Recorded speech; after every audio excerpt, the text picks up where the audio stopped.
ഇതൊരു വിശ്വാസ തകർച്ചയെന്ന് ഞാൻ പറയുന്നില്ല, ഒരു മാന്ദ്യത, ഒരു മന്ദത, അതാണ് സംഭവിച്ചിരിക്കുന്നത്. ഓൺലൈനായിട്ടും പല ഓൺലൈൻ ക്ലാസ്സുകൾ സ്കൂളിലുള്ളതുപോലെ ഓൺലൈനായിട്ട് കുർബാന കാണാം എന്ന് കരുതുന്ന കുട്ടികളുണ്ട്, മാതാപിതാക്കൾ വരെയുണ്ട്. ലഹരി ഉപയോഗത്തിൻ്റെ കാര്യത്തിൽ അത് നമ്മെ, പ്രത്യേകിച്ച് കേരള ജനതയെ വളരെയേറെ ഗ്രസിച്ചിരിക്കുന്ന, യുവജനങ്ങളെ ഗ്രസിച്ചിരിക്കുന്ന ഒരു വലിയ തിന്മയായിട്ടാണ് ഇതിനെ നമ്മൾ കാണേണ്ടത്. അത് ഏതെങ്കിലും ഒരു മതവിഭാഗത്തെ മാത്രം കുറ്റപ്പെടുത്താൻ സാധിക്കുകയില്ല.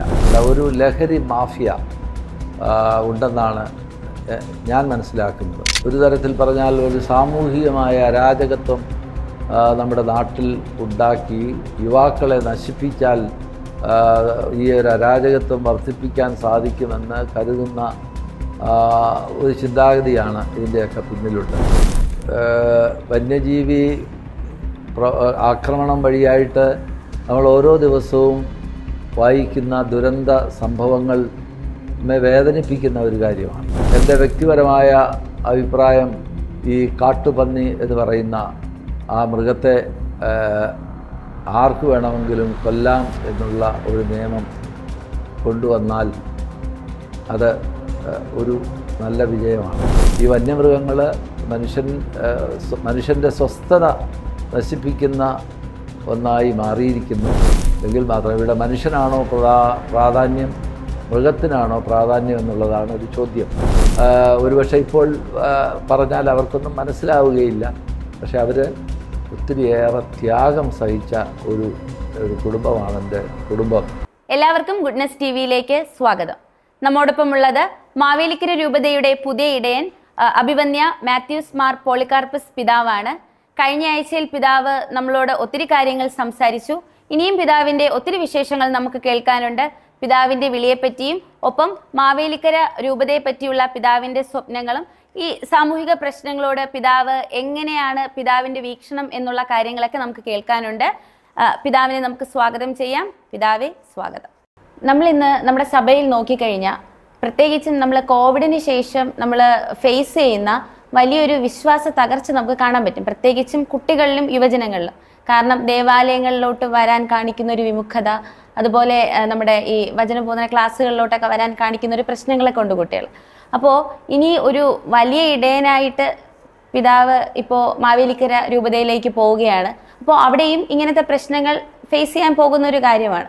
അപ്പോൾ ഈ ഒരു വിശ്വാസ തകർച്ചയെ എങ്ങനെ മാറ്റാൻ സാധിക്കും എന്നാണ് പിതാവ് വിചാരിക്കുന്നത്? ഇതൊരു വിശ്വാസ തകർച്ചയെന്ന് ഞാൻ പറയുന്നില്ല, ഒരു മാന്ദ്യത, ഒരു മന്ദത, അതാണ് സംഭവിച്ചിരിക്കുന്നത്. ശരിയാണ്, ഈ കോവിഡ് കാലം ഒത്തിരിയേറെ നമ്മുടെ യുവാക്കളെയും കുഞ്ഞു തലമുറകളെയും ബാധിച്ചിട്ടുണ്ടെന്നുള്ളതൊരു സത്യമാണ്. അവർ പിന്നീട് മടി പിടിച്ച്, അലസത പിടിച്ച് വീട്ടിൽ കഴിയാം. ഇപ്പം എല്ലാം ഓൺലൈനായിട്ടും പല ഓൺലൈൻ ക്ലാസ്സുകൾ സ്കൂളിലുള്ളതുപോലെ ഓൺലൈനായിട്ട് കുർബാന കാണാം എന്ന് കരുതുന്ന കുട്ടികളുണ്ട്, മാതാപിതാക്കൾ വരെയുണ്ട്. ആ ഒരു അവസ്ഥയിലാണിപ്പോൾ സഭ മുന്നോട്ട് പോകുന്നത്. അങ്ങനെയുള്ളവരുടെ ഒരു കൂട്ടം ഉണ്ട് എന്നുള്ളതേ ഉള്ളൂ. അത് കൂടുതൽ നമ്പറായി എന്ന് ഞാൻ വിശ്വസിക്കുന്നില്ല. അങ്ങനെ ചെറിയൊരു കൂട്ടർ ആ രീതിയിൽ ചിന്തിക്കുന്നവരുണ്ട്. അത് അവരെ ഈ അലസതയിൽ നിന്ന്, മന്ദതയിൽ നിന്ന് നമുക്ക് അവിടെയുള്ള ഇടയന്മാർ, പ്രത്യേകിച്ച് ഇടവക വൈദികർ ഇടപെട്ടാൽ അത് അവരെ തിരികെ പള്ളിയിലേക്ക് കൊണ്ടുവരാൻ സാധിക്കും എന്നാണ് ഞാൻ വിശ്വസിക്കുന്നത്. അതുകൊണ്ട് ഇടവക വികാരിമാർ കുറച്ചുകൂടി ഊർജ്ജസ്വലമായി ഈ ഒരു കാര്യത്തിൽ ഇടപെടണം, പ്രവർത്തിക്കണം. അങ്ങനെയാകുമ്പോൾ ഈ കുട്ടികളെ എല്ലാം നമുക്ക് സൺഡേ സ്കൂളിലാണെങ്കിലും വേദപാഠം പഠിപ്പിക്കുന്നതിന്, അതുപോലെ തന്നെ ആരാധനയിൽ പങ്കെടുക്കുന്നതിനൊക്കെ അവരെ കൊണ്ടുവരാൻ സാധിക്കും. അവരെ നമ്മൾ പ്രോത്സാഹിപ്പിക്കുക, അവരെ ഈ അലസതയിൽ നിന്ന് എഴുന്നേൽപ്പിച്ച് ഈ വിശ്വാസ ജീവിതത്തിലേക്ക് കൂട്ടിക്കൊണ്ടുവരിക എന്നുള്ളതാണ് അതിനൊരു പോംവഴിയായിട്ട് ഞാൻ കാണുന്നത്. ഇടവക വികാരിമാർ നല്ലതുപോലെ ഉണർന്ന് പ്രവർത്തിക്കേണ്ടതിൻ്റെ ആവശ്യകതയാണ് ഇത് നമ്മെ കാണിക്കുന്നത്. അടുത്തിടെ സാമൂഹിക പ്രശ്നങ്ങളിൽ സഭ വളരെ ഉറച്ച നിലപാടുകൾ കൈക്കൊണ്ട സംഭവങ്ങൾ ഇപ്പോൾ ഉണ്ടായിട്ടുണ്ട്. എക്സാമ്പിളായിട്ട് പറഞ്ഞു കഴിഞ്ഞാൽ നമ്മുടെ വന്യജീവി ആക്രമണ പ്രശ്നങ്ങളിലൊക്കെ സഭ വളരെ ഉത്തരവാദിത്വപരമായിട്ടുള്ള നിലപാടുകൾ ഇപ്പോൾ സ്വീകരിക്കുന്നുണ്ട്. അതോടൊപ്പം തന്നെ നമ്മൾ ഈ കാലത്തിൽ ഫേസ് ചെയ്യുന്ന വേറൊരു പ്രശ്നമാണ് നമ്മുടെ യുവജനങ്ങളുടെ ഇടയിൽ വർദ്ധിച്ചു വരുന്ന മദ്യം, മയക്കുമരുന്ന് തുടങ്ങിയ ലഹരി വസ്തുക്കളുടെ ഉപയോഗം. അപ്പോൾ ഈ തരത്തിലുള്ള സാമൂഹിക പ്രശ്നങ്ങളോട് പിതാവിൻ്റെ ഒരു മനോഭാവം അല്ലെങ്കിൽ പിതാവിൻ്റെ ഒരു വീക്ഷണം എന്താണ്? ഈ ലഹരി ഉപയോഗത്തിൻ്റെ കാര്യത്തിൽ അത് നമ്മെ, പ്രത്യേകിച്ച് കേരള ജനതയെ വളരെയേറെ ഗ്രസിച്ചിരിക്കുന്ന, യുവജനങ്ങളെ ഗ്രസിച്ചിരിക്കുന്ന ഒരു വലിയ തിന്മയായിട്ടാണ് ഇതിനെ നമ്മൾ കാണേണ്ടത്. അത് ഏതെങ്കിലും ഒരു മതവിഭാഗത്തെ മാത്രം കുറ്റപ്പെടുത്താൻ സാധിക്കുകയില്ല. ഞാൻ ഈ രീതിയിൽ പറഞ്ഞാൽ മറ്റ് തെറ്റിദ്ധാരണയൊന്നും വേണ്ട. ഒരു ലഹരി മാഫിയ ഉണ്ടെന്നാണ് ഞാൻ മനസ്സിലാക്കുന്നത്. അല്ലെങ്കിൽ പല സ്ഥലങ്ങളിൽ ഈ ലഹരി വസ്തുക്കൾ പിടിക്കപ്പെടുകയില്ല. അവരെല്ലാം വരുമ്പോൾ എവിടെ നിന്നാണ് ഇതിൻ്റെ സോഴ്സ് എന്നുള്ളത് കണ്ടുപിടിക്കേണ്ട ഒരു കാര്യമാണ്. ഇത് ശക്തമായി ഇടപെട്ടാൽ ഒരുപക്ഷെ ഈ ഒരു ലഹരി ഉപയോഗം തടയാൻ സാധിക്കുമെന്നാണ് എനിക്ക് തോന്നുന്നത്. ഇവിടെ ഞാൻ മുമ്പേ പറഞ്ഞതുമായി ബന്ധപ്പെട്ടുകൊണ്ടാണ്. കാരണം ഒരു തൊഴിലില്ല, ഇവിടെ തൊഴിലിന് സാധ്യതയില്ല. പിന്നീട് പണം ഉണ്ടാക്കാനുള്ള ഒരു മാർഗമായി കാണുന്ന ആളുകളുണ്ട്. ഒരു തരത്തിൽ പറഞ്ഞാൽ ഒരു സാമൂഹികമായ അരാജകത്വം നമ്മുടെ നാട്ടിൽ ഉണ്ടാക്കി യുവാക്കളെ നശിപ്പിച്ചാൽ ഈ ഒരു അരാജകത്വം വർദ്ധിപ്പിക്കാൻ സാധിക്കുമെന്ന് കരുതുന്ന ഒരു ചിന്താഗതിയാണ് ഇതിൻ്റെയൊക്കെ പിന്നിലുള്ളത്. ഇതിന് ഏതെങ്കിലും ഒരു മതവുമായി ബന്ധപ്പെട്ടെന്ന് എനിക്ക് തോന്നുന്നില്ല. എല്ലാ മതത്തിൽപ്പെട്ട വിഭാഗത്തിൽപ്പെട്ടവരുടെയും മക്കൾ ഇതിൽ ഉൾപ്പെട്ടിട്ടുണ്ട്. അതുകൊണ്ട് ഇതിനെ എല്ലാവരും ചേർന്ന് ഒരു വലിയ തിന്മയായിട്ടാണ് കാണേണ്ടത്.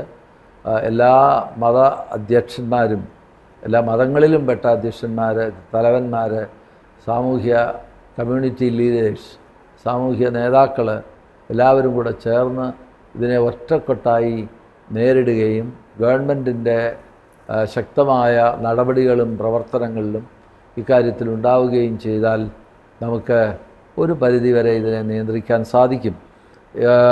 ലഹരിയെക്കുറിച്ച്, അതിൻ്റെ തിന്മ വശങ്ങളെക്കുറിച്ച് നമ്മുടെ പള്ളികളിൽ കുട്ടികളെ പഠിപ്പിക്കണം. പ്രത്യേകിച്ച് വേദപാഠ ക്ലാസ്സുകളിൽ ഈ തിന്മ ഇതൊരു വലിയ തിന്മയാണെന്നും ജീവിതത്തെ തന്നെ, ലോകത്തെ തന്നെ നശിപ്പിക്കാൻ ശക്തിയുള്ളതാണ് എന്നും നമ്മുടെ വേദപാഠ ക്ലാസ്സുകളിൽ അധ്യാപകരും അതുപോലെ തന്നെ വൈദികരും വികാരിമാരും പ്രത്യേകം താല്പര്യമെടുത്ത് പഠിപ്പിച്ചെങ്കിൽ മാത്രമേ ഇതിനെ നമുക്ക് നേരിടാൻ സാധിക്കുകയുള്ളൂ എന്നുള്ളത് നോക്കുക. ഇതിന് സപ്പോർട്ടീവായിട്ടുള്ള ഒത്തിരിയേറെ കാര്യങ്ങൾ ഉണ്ട് എന്നുള്ളത് നമ്മൾ മനസ്സിലാക്കുക. അപ്പോൾ അതൊരു തിന്മയായി കണ്ടുകൊണ്ട് വേണം നാം ഇതിനെ നേരിടേണ്ടത് എന്നാണ് എനിക്ക് പറയാനുള്ളത്. വന്യജീവിയെ നിങ്ങൾ ചോദിച്ച മറ്റൊരു ചോദ്യമാണല്ലോ വന്യജീവി സംബന്ധിച്ച. അത് വന്യജീവി ആക്രമണം വഴിയായിട്ട് നമ്മൾ ഓരോ ദിവസവും വായിക്കുന്ന ദുരന്ത സംഭവങ്ങൾ നമ്മെ വേദനിപ്പിക്കുന്ന ഒരു കാര്യമാണ്. അതിന് അടിയന്തരമായ ഒരിടപെടൽ കേന്ദ്ര ഗവൺമെൻറ്റും സംസ്ഥാന ഗവൺമെൻറ്റും നടത്തിയാൽ ഇതിനെ നിയന്ത്രിക്കാവുന്നതേ ഉള്ളൂ. മനുഷ്യ ആവാസ മേഖലകളിലേക്ക് ഈ വന്യമൃഗങ്ങൾ ഇറങ്ങി വരുമ്പോഴാണല്ലോ ഈ പ്രശ്നം ഉണ്ടാകുന്നത്. അത് വനങ്ങളിൽ തന്നെ അവരെ നിർത്തുന്നതിന് വേണ്ട ഒരു സംവിധാനമാണ് ഗവൺമെൻറ്റിൻ്റെ ഭാഗത്തു നിന്ന് ഉണ്ടാകേണ്ടത്.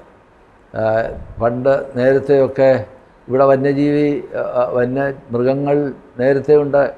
അന്നുപോലെയുള്ള വന്യമൃഗങ്ങളാണ്. പക്ഷേ ഈ അടുത്ത കാലത്താണല്ലോ ഇത് കൂടുതൽ ഇങ്ങനെ മനുഷ്യ ആവാസ കേന്ദ്രങ്ങളിലേക്ക് ഇറങ്ങി വന്ന് മനുഷ്യനെ ആക്രമിക്കാനും കൊല്ലാനുമൊക്കെ ശ്രമിക്കുന്നത്. ഒന്നാമത് ഈ എൻ്റെ വ്യക്തിപരമായ അഭിപ്രായം, ഈ കാട്ടുപന്നി എന്ന് പറയുന്ന ആ മൃഗത്തെ ആർക്ക് വേണമെങ്കിലും കൊല്ലാം എന്നുള്ള ഒരു നിയമം കൊണ്ടുവന്നാൽ അത് ഒരു നല്ല വിജയമാണ്. കാരണം പന്നി പെട്ടെന്ന് പെരുകുന്ന ഒരു ജീവിയാണ്. കാട്ടുപന്നി അത് തന്നെയാണ്. കാട്ടിൽ പെരുകി അവിടെ ജീവിക്കാൻ പറ്റാത്ത ആ മൃഗങ്ങൾ അല്ലെങ്കിൽ ഈ പന്നി നാട്ടിലേക്ക് തീറ്റ തേടി ഇറങ്ങി പുറപ്പെടുന്നതും അതിനെ ഒരു വന്യജീവിയായി ഏതോ ഒരു സേക്രഡ് ആനിമലായിട്ട് നാം അതിനെ സംരക്ഷിക്കുന്നതിൻ്റെ ലോജിക്ക് എനിക്ക് മനസ്സിലാകുന്നില്ല. അതിനെ എങ്കിലും കൊല്ലുവാൻ ഒരു അനുവാദം ഗവൺമെൻറ് കൊടുത്താൽ ഇന്ന് കാണുന്ന പല ദുരന്തങ്ങളും, ഇത് ഒട്ടും പ്രതീക്ഷിക്കാത്ത സ്ഥലങ്ങളിൽ പോലും നാട്ടുപുറങ്ങളിൽ ഈ പന്നി, ഈ ക്ഷുദ്രജീവി ഇറങ്ങി വന്ന് എല്ലാ കൃഷി നാശങ്ങളും നടത്തുന്നുണ്ട്. ജീവിക്കാൻ പറ്റാത്ത ഒരവസ്ഥയിലേക്ക് എത്തിച്ചിട്ടുണ്ട്. ഇവിടെ ഈ അടുത്ത കാലത്ത് തിരുവനന്തപുരത്ത്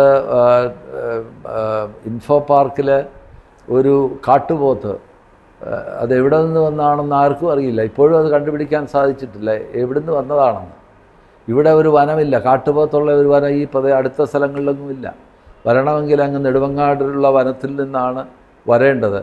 അപ്പോൾ ഇത്രയേറെ കിലോമീറ്ററുകൾ താണ്ടി ഈ ഇൻഫോ പാർക്കിൽ അത് വന്നു, അതിൽ ഉൾപ്പെട്ടു എന്നുള്ളത് ഒന്ന് ആലോചിച്ച് നോക്കുക. അപ്പോൾ ഇതിൻ്റെ ഈ വന്യമൃഗങ്ങൾ മനുഷ്യൻ്റെ സ്വസ്ഥത നശിപ്പിക്കുന്ന ഒന്നായി മാറിയിരിക്കുന്നു. അതിനു വേണ്ട നിയമ സംവിധാനം ഗവൺമെൻറ്റിൻ്റെ ഭാഗത്തുനിന്ന് ഉണ്ടാകണം. അതിൽ ഒന്നാമതായി ഞാൻ പറയും ഈ വൈൽഡ് ബോർ അല്ലെങ്കിൽ ഈ കാട്ടുപന്നിയെ കൊല്ലുന്നതിനുള്ള ഒരു നിയമം ഗവൺമെൻറ് ഉടനെ തന്നെ പാസ്സാക്കണം. അത് കേന്ദ്ര ഗവൺമെൻറ് ആണെങ്കിലും സ്റ്റേറ്റ് ഗവൺമെൻറ് ആണെങ്കിലും. എങ്കിൽ മാത്രം ഇവിടെ മനുഷ്യനാണോ പ്രാധാന്യം, മൃഗത്തിനാണോ പ്രാധാന്യം എന്നുള്ളതാണ് ഒരു ചോദ്യം.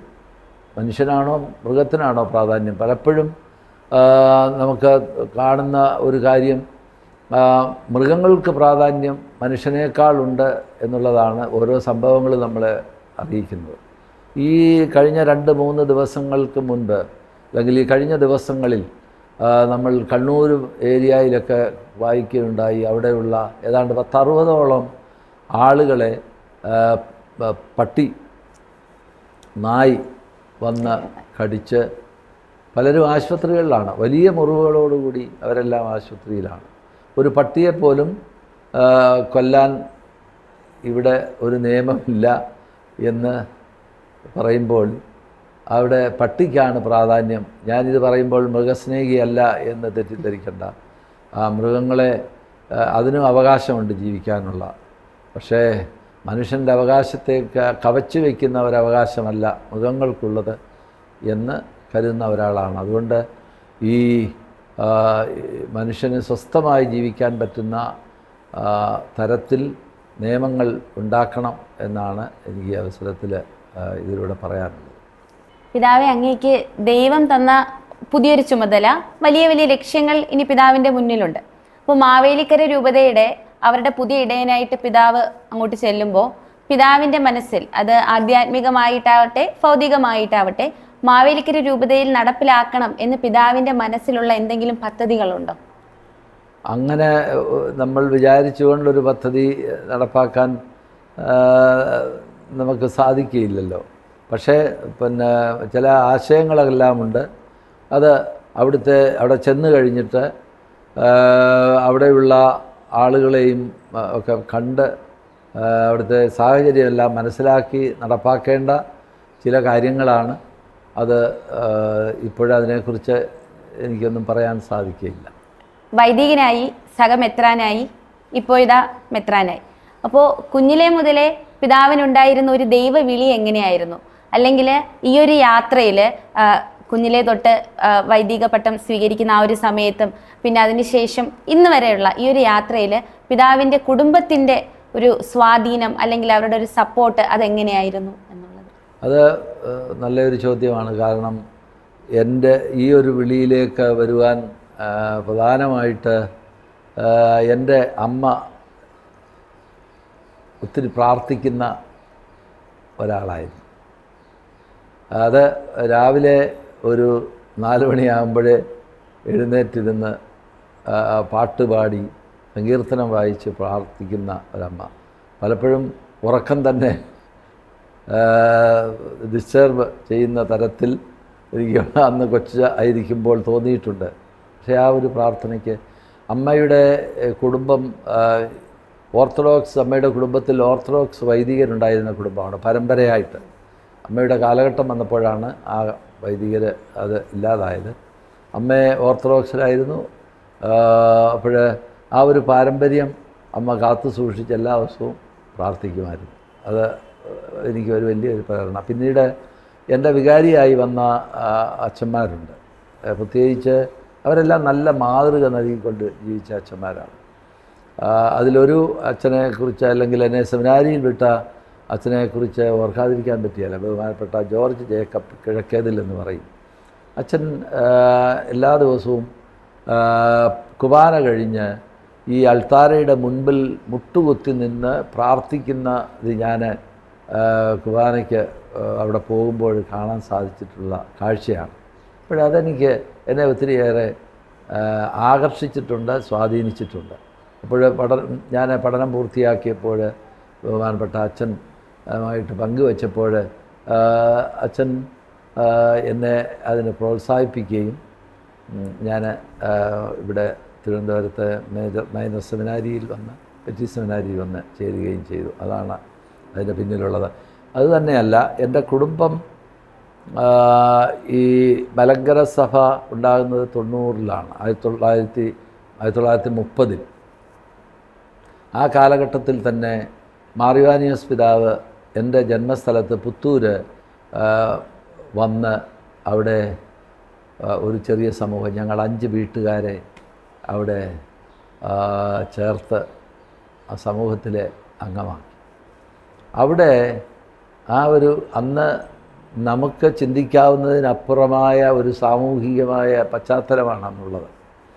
അപ്പോഴന്ന് കത്തോലിക്കാ സഭയിൽ പോവുക എന്ന് പറഞ്ഞാൽ മറ്റു രീതിയിലൊക്കെ ചിന്തിക്കുന്ന, പറയുന്ന, അനാവശ്യമൊക്കെ പറയുന്ന ഒരു കാലഘട്ടമായിരുന്നു. അപ്പോൾ ഞങ്ങൾ ഈ 5 വീട്ടുകാരെ, അതിൽ ഈ 5 വീട്ടുകാരെ മാറിവാനിയോസ് പിതാവ് പിക്ക് ചെയ്ത് അല്ലെങ്കിൽ തിരഞ്ഞെടുത്ത 5 വീട്ടുകാരാണ്. അതിൽ ഒരു മത്തായി വിളയിൽ അച്ഛൻ എന്ന് പറയുന്ന അച്ഛനുണ്ട്. അച്ഛൻ നേതൃത്വം കൊടുത്തു. പക്ഷേ അതിൻ്റെ പിന്നിൽ അതേ തുടർന്നുണ്ടായ കോലാഹലങ്ങൾ അല്ലെങ്കിൽ ബഹളങ്ങൾ ചിന്തയ്ക്ക് അപ്പുറമായിരുന്നു. കാരണം എൻ്റെ ഗ്രാൻഡ് ഫാദർ, അതുപോലെ തന്നെ എൻ്റെ ഫാദറിൻ്റെ ജ്യേഷ്ഠൻ സഹോദരൻ, അതായത് പിതാമഹനും എൻ്റെ അപ്പച്ചനും അപ്പച്ചൻ്റെ ജ്യേഷ്ഠനും, പ്രത്യേകിച്ച് അവരായിരുന്നു ഈ ഇടവക പുത്തൂര് സ്ഥാപിക്കുന്നതിന് കഷ്ടപ്പെട്ടവർ എന്ന് പറഞ്ഞാൽ അത് വേറൊരു അക്ഷരാർത്ഥത്തിൽ കഷ്ടപ്പെട്ടവരാണ്.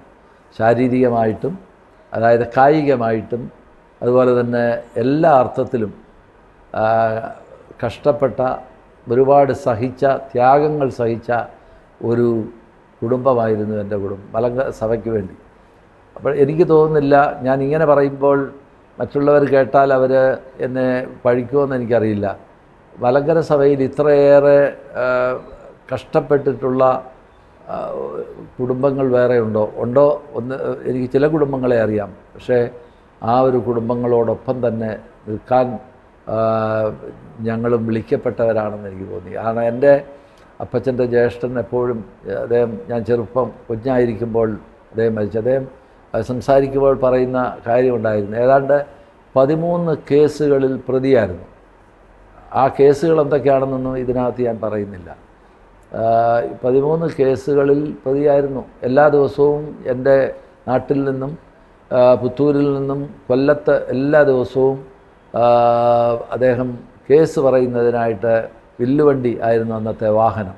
വില്ലുവണ്ടിയിൽ എല്ലാ ദിവസവും ചോറും കെട്ടിപ്പോകുന്ന ഒരു അനുഭവം അദ്ദേഹം പറഞ്ഞത് ഇപ്പോഴും എൻ്റെ മനസ്സിലുണ്ട്.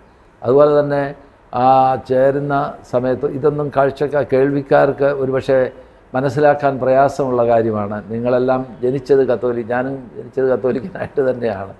പക്ഷേ അവർ ജനിച്ചത് കത്തോലിക്കരായിട്ടല്ലായിരുന്നു. അതുകൊണ്ട് തന്നെ ഒരുപക്ഷെ ഇപ്പോൾ പറഞ്ഞാൽ അവർക്കൊന്നും മനസ്സിലാവുകയില്ല. പക്ഷെ അവർ ഒത്തിരിയേറെ ത്യാഗം സഹിച്ച ഒരു കുടുംബമാണ് എൻ്റെ കുടുംബം. മാറിയാനീസ് പിതാവ് അവിടെയൊക്കെ വരുമ്പോൾ അന്ന് എഴുന്നള്ളുക എന്നാണ് പറയുന്നത്. ബിഷപ്പ് മെത്രാച്ചൻ എഴുന്നള്ളി വരുമ്പോൾ അതിനെല്ലാം എല്ലാവിധമായ ഒരുക്കങ്ങൾ എടുത്തുകൊണ്ട് പോകുന്ന, പല്ലക്കിൽ എടുത്തുകൊണ്ട് പോകുന്ന ഒരു ക്രമീകരണമായിരുന്നു അന്ന് ഉണ്ടായിരുന്നത്. അപ്പോഴതെല്ലാം ഒരു മെത്രാച്ചനെ സ്വീകരിക്കുന്ന അങ്ങനാണ്, പല്ലക്കിൽ എടുത്തുകൊണ്ടാണ് പോകുന്നത്. അപ്പോൾ അതിനെല്ലാം നേതൃത്വം ഇവർ കൂടെയുണ്ട് എന്നുള്ളത് മറ്റുള്ളവരെ പേടിപ്പെടുത്തുന്ന ഒരു സത്യമായിരുന്നു.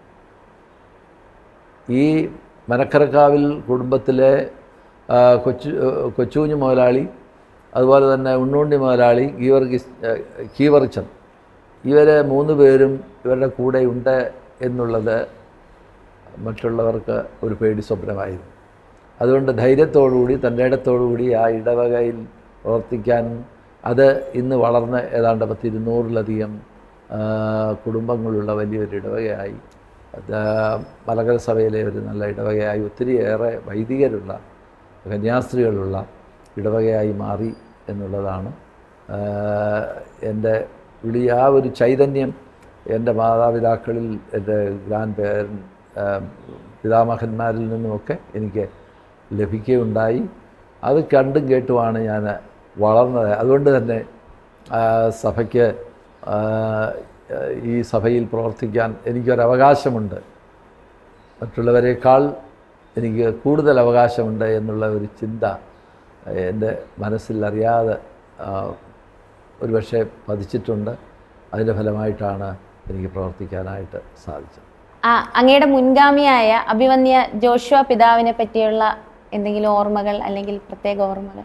അദ്ദേഹം ജോഷുവ പിതാവ്, ഞാനും ജോഷുവ പിതാവും ഒരുമിച്ച് പ്രവർത്തിച്ചവരാണ്. ഞാൻ മദ്രാസിൽ പഠിക്കാൻ പോയ സമയത്ത് അദ്ദേഹമായിരുന്നു വികാരി, ഞാൻ അവിടുത്തെ സഹവികാരിയായിരുന്നു. ഞാൻ സഹവികാരിയും സ്കൂളിൽ അധ്യാപകനായിട്ടും അതുപോലെ തന്നെ ലോയോള കോളേജിൽ പഠിക്കുകയും വിദ്യാർത്ഥിയായിട്ടും ചെലവഴിച്ച ഒരു കാലഘട്ടമാണ് അന്ന് ഉണ്ടായിരുന്നത്. അദ്ദേഹം ഇവിടെ പിന്നീട് തിരുവനന്തപുരം മേജർ അതിരൂപതയിലെ വികാരി ജനറലാവുകയും ഇവിടുത്തെ സഹായമെത്രാനാവുകയും ഒക്കെ ചെയ്തു. പിന്നീടാണ് മാവേലിക്കര രൂപതയിലേക്ക് അദ്ദേഹത്തെ പുതുതായിട്ട് നിയമിച്ചത്. ഇപ്പോഴേ മാവേലിക്കര രൂപതയിൽ അത്യാവശ്യം വേണ്ട കാര്യങ്ങളെല്ലാം അദ്ദേഹം ചെയ്ത് തീർത്തിട്ടുണ്ട്. അതുകൊണ്ട് ജോലി എനിക്ക് വളരെ കുറവാണ് എന്ന് വേണമെങ്കിൽ പറയാം.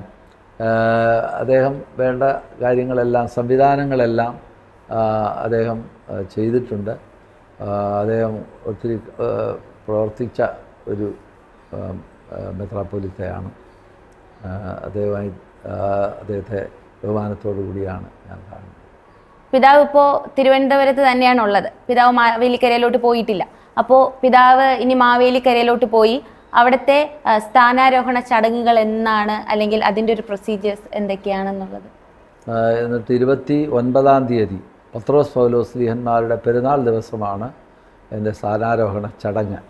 ഉച്ചയ്ക്ക് 2 മണിക്ക് അവിടെ അന്ന് KCBCയിൽ ഞാൻ എല്ലാ മെത്രാന്മാരെയും ക്ഷണിച്ചിരുന്നു. കഴിയുന്നിടത്തോളം ആളുകൾ വരുമെന്നാണ് പ്രതീക്ഷിക്കുന്നത്. വലിയൊരു നല്ല ചടങ്ങായി മാറും എന്നാണ് കരുതുന്നത്. അത് മാറുന്നതിന് നിങ്ങളുടെ എല്ലാവരുടെയും പ്രാർത്ഥനയും സാന്നിധ്യവും ഞാൻ പ്രതീക്ഷിക്കുന്നു. എന്നെ കാണുന്ന എല്ലാവരും ആ പരിപാടിയിൽ വന്ന് പങ്കെടുക്കണമെന്ന് ക്ഷണിക്കും കൂടി ഈ അവസരം ഉപയോഗിക്കുന്ന ദൈവം നിങ്ങളെല്ലാവരെയും അനുഗ്രഹിക്കട്ടെ. വളരെയധികം തിരക്കുകളുള്ളൊരു വ്യക്തിയാണ് പിതാവ്. എങ്കിലും അദ്ദേഹത്തിൻ്റെ തിരക്കുകൾക്കിടയിൽ ഞങ്ങൾക്ക് വേണ്ടി പിതാവ് കുറച്ച് സമയം മാറ്റിവെച്ചു, ഞങ്ങളോട് സംസാരിച്ചു. സഭയെ പറ്റിയുള്ള പിതാവിൻ്റെ വീക്ഷണങ്ങളും പിതാവിൻ്റെ ഭാവി സ്വപ്നങ്ങളും എല്ലാം, മാവേലിക്കരയെ പറ്റിയുള്ള പിതാവിൻ്റെ ഭാവി സ്വപ്നങ്ങളൊക്കെ പിതാവ് നമ്മോട് ഷെയർ ചെയ്തു. അപ്പോൾ ഇത്രയും നേരം നമുക്ക് വേണ്ടി മാറ്റിവെച്ച് നമ്മോട് സംസാരിച്ച അഭിവന്യ പിതാവിന് വളരെയധികം നന്ദി. Thank you. ദൈവം അനുഗ്രഹിക്കട്ടെ.